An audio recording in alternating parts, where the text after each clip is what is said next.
بسم اللہ الرحمن الرحیم۔ اللہ تبارک و تعالی کے نام سے آغاز کرتے ہیں جو بے حد مہربان اور نہایت رحم فرمانے والا ہے۔ رسول اکرم صلی اللہ علیہ وسلم کا آخری عظیم لشکری سفر سن 9 ہجری۔ تاریخی پس منظر: فتح مکہ کے بعد جزیرہ عرب میں اسلام ایک مضبوط ریاست کی صورت اختیار کر چکا تھا۔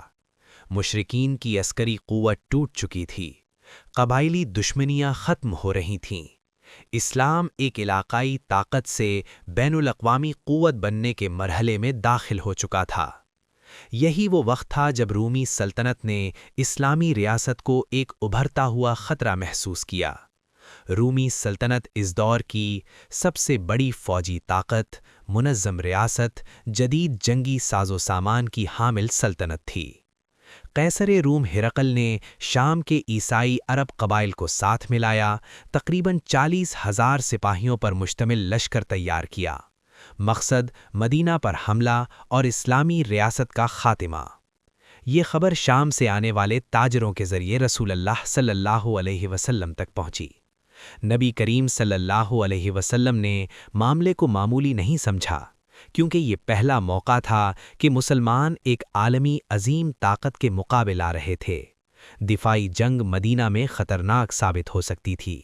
چنانچہ آپ صلی اللہ علیہ وسلم نے فیصلہ فرمایا، دشمن کو اپنے گھر میں ہی روک دیا جائے۔ یہ فیصلہ غیر معمولی جرأت، سیاسی بصیرت اور عسکری ذہانت کی مثال تھا۔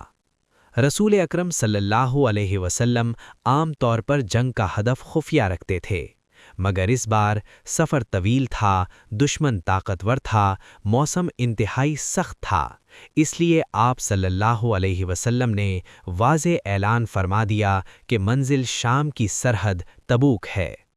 یہ سفر کئی حوالوں سے تاریخ اسلام کا سب سے کٹھن سفر تھا۔ موسمی حالات، شدید گرمی، پانی کی قلت، صحرا کی جھلسا دینے والی ہوا، معاشی حالات، قحط سالی، کھجوروں کی فصل کا موسم، صحابہ کی اکثریت کسان تھی، سواریوں کی کمی، ایک اونٹ پر 2 سے 3 افراد، کئی صحابہ آنسوؤں کے ساتھ واپس لوٹے کیونکہ سواری میسر نہ تھی، انہیں البقاعون کہا جاتا ہے۔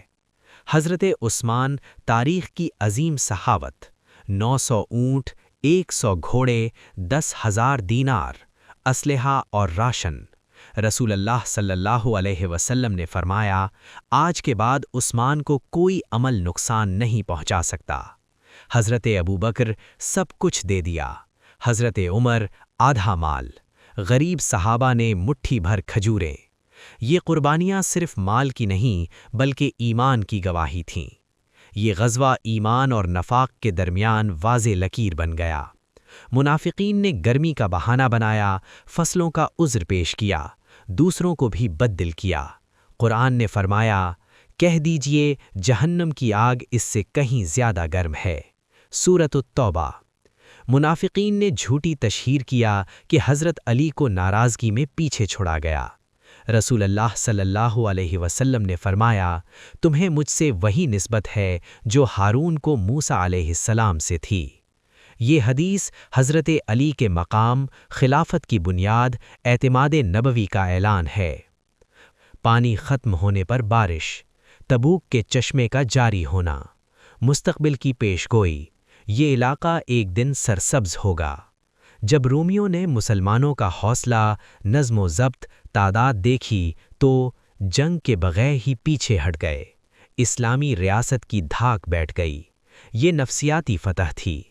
ایلا، ازرح، جربہ نے جزیہ قبول کیا، سرحدیں محفوظ ہو گئیں، اسلامی ریاست عالمی سطح پر تسلیم کی گئی۔ حضرت خالد بن ولید کی قیادت میں عقیدر گرفتار، جان بخشی، معاہدہ، یہ اسلام کی رحم دلی اور سیاسی بصیرت کا ثبوت ہے۔ 12 منافقین نے اندھیری گھاٹی میں حملہ کیا، اللہ نے حفاظت فرمائی، حضرت حذیفہ کو نام بتائے گئے، اسی لیے وہ رازدار رسول کہلائے۔ یہ عبادت نہیں، سازش کا مرکز تھی، قرآنی حکم سے اسے مسمر کر دیا گیا۔ یہ پیغام دیا گیا کہ اسلام میں فتنہ ناقابل برداشت ہے۔ 3 صحابہ نے جھوٹ نہیں بولا، سزا قبول کی، 50 دن سماجی مقاطعہ برداشت کیا۔ آخرکار اللہ نے ان کی توبہ قبول فرما لی۔ سورۃ التوبہ 118۔ یہ واقعہ سچ کی طاقت، توبہ کی عظمت، ایمان کی صداقت کا اعلان ہے۔ غزوہ تبوک آخری غزوہ، ایمان نفاق کی کسوٹی، عالمی اسلام کی بنیاد۔ اس کے بعد رسول اللہ صلی اللہ علیہ وسلم نے آخری حج کیا، سن 11 ہجری میں وصال فرمایا۔ غزوہ تبوک ہمیں سکھاتا ہے، مشکل میں ایمان پہچانا جاتا ہے، قربانی کے بغیر کامیابی نہیں، سچائی دیر سے صحیح جیت جاتی ہے۔ اگر آپ کو یہ ویڈیو پسند آئی ہو تو چینل کو سبسکرائب کریں، ویڈیو کو لائک کریں اور دوسروں تک قرآن کے ان حسین پیغاموں کو پہنچائیں۔